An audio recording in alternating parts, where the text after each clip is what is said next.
Hello, everyone, and welcome to the latest episode of Celebrating Marvel Studios. We are now diving into The Falcon and the Winter Soldier, which is available on Disney Plus.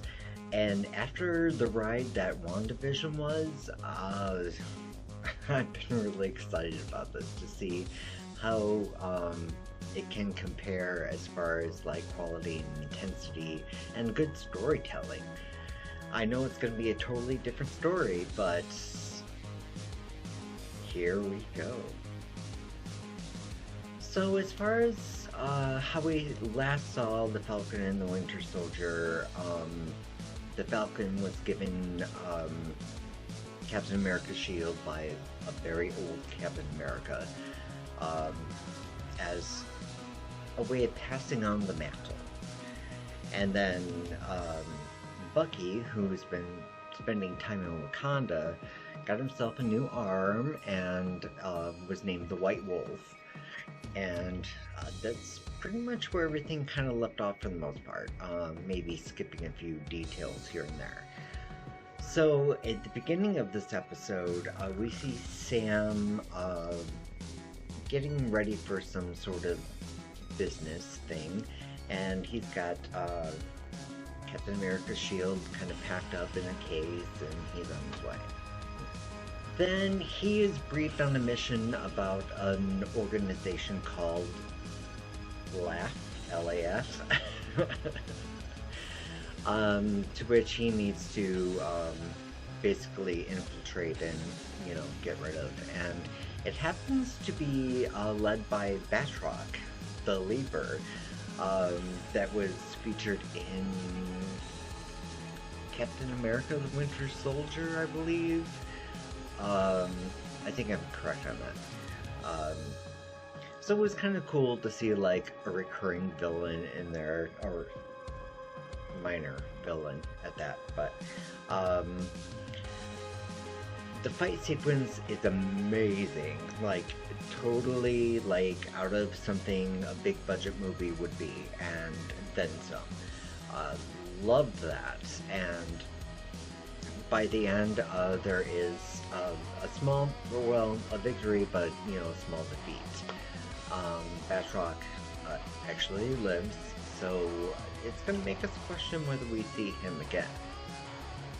So this sets up the story for the Flag Smashers, which is a group that would like to see life return to what it was in the 5 years of the blip.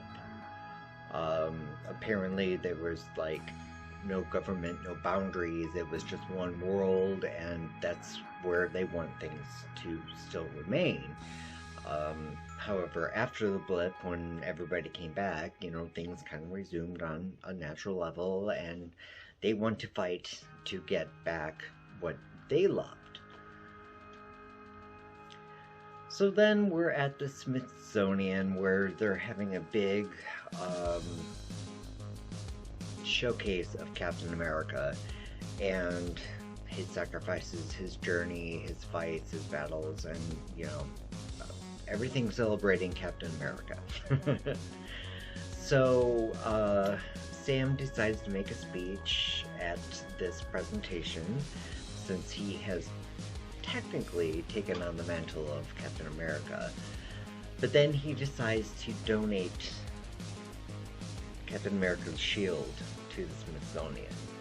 I mean, and fabulous. Okay, you're not ready to take on, the mantle of Captain America, and that's fine.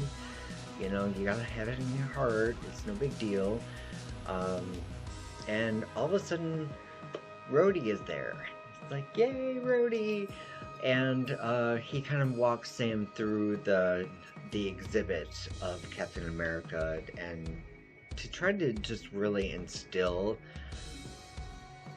what Steve Rogers meant in the role, and just as much as Captain America meant to the world.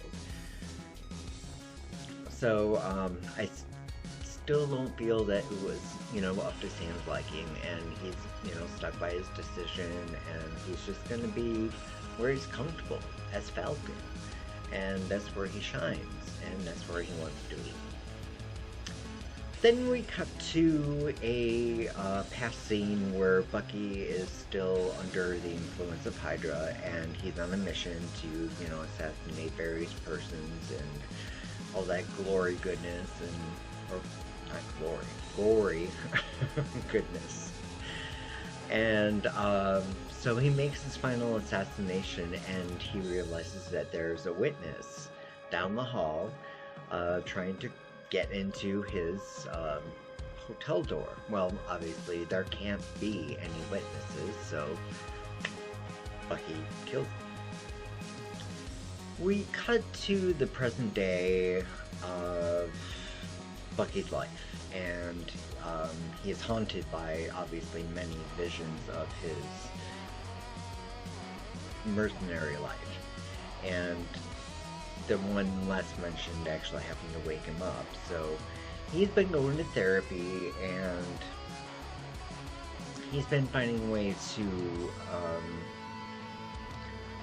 kind of go through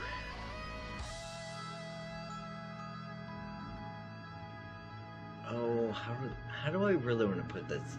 It's like addicts and sorry for the noise. Addicts and, alcoholics go through a 12-step program to, basically get themselves clean and well and make amends to others and, try not to hurt anybody else. It's kind of the same thing for Bucky here. So that's why he's in therapy. And what's really cool about this is that you actually now see Bucky with a personality again. He's got wit and sarcasm and just a life. And but he's also very dedicated to righting his wrongs. And that's something very commendable. And he's also very aware that, he can slip back into Hydra mode at any given time. As long as, he continues to work hard, that shouldn't happen. So Bucky goes to probably a familiar Asian restaurant that he loves to go to, and he is joining Mr. Nakajima, and they've been old friends for a little while now, and Bucky really looks up to him and considers him like a good solid source of advice, knowledge, and wisdom. And so Nakajima decides that he wants to fix Bucky up with his daughter. And that's just like, it's kind of silly, but she kind of takes on to it, and Bucky is reluctant to do so. But however, it does happen. So then we kind of cut towards Sam's personal life, and his family has had like a boating industry for many years, and it has passed on to Sam and his sister over a course of time. And then because Sam has, done his military work and his work as Falcon, it's been left up to his sister Rhonda to really take the reins. And it hasn't worked so well for her because, well, essentially the blip basically destroyed business. Half the population of the town is gone. How do you expect to make a living off half of the population of town? Especially maybe if not all of them are into seafood. So there's a lot of debate because of what is right, what is wrong, and what should be done. Sam doesn't want his sister to give up on the family business because, it's been a tradition. And she's at the point where she's like, I can't fight for this anymore. And Sam's like, I can help you. She's like, I've already gone through every possible loan situation that I could go through. There's just nothing out there for us to fix this. It's just gonna have to go. And, Sam's like, no, I've got to do something. There's something I've got to do. and he's adamant. So Bucky is now on his date with Nakajima's daughter, and they're playing Battleship, having a few drinks, and things seem to be going pretty well, and it just gets to a point where it becomes really awkward for Bucky, because what he is trying to do is make amends with Mr. Nakajima, because it was his son that was the witness that Bucky killed. So he's feeling really guilty about that, and he ends up just like walking out on the date altogether. So in Switzerland, there is an agent that is following the Flag Smashers and trying to see what they're up to and whatnot. However, he gets caught. It's not a good thing, and yeah. They're a force to be reckoned with. So Sam accompanies his sister to the bank to try to get a loan to help save the family business and whatnot, and you know, clearly he's intending to use his status as a means of saying, hey, you know, you don't have to worry about this kind of thing. And while the loan representative is very, very impressed with the fact that, you know, it's the Falcon sitting there in front of him, he's still crunching the numbers and says that there's just no way. And Sam was just like, but I mean, me. And the loan officer says, well, you know, we can take a selfie and whatnot, but hey, I'm sorry, it's just not going to work out that way. Oh.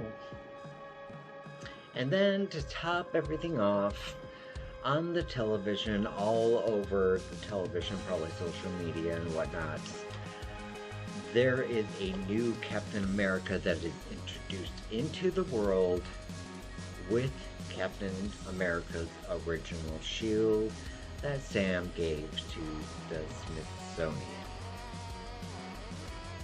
WTF.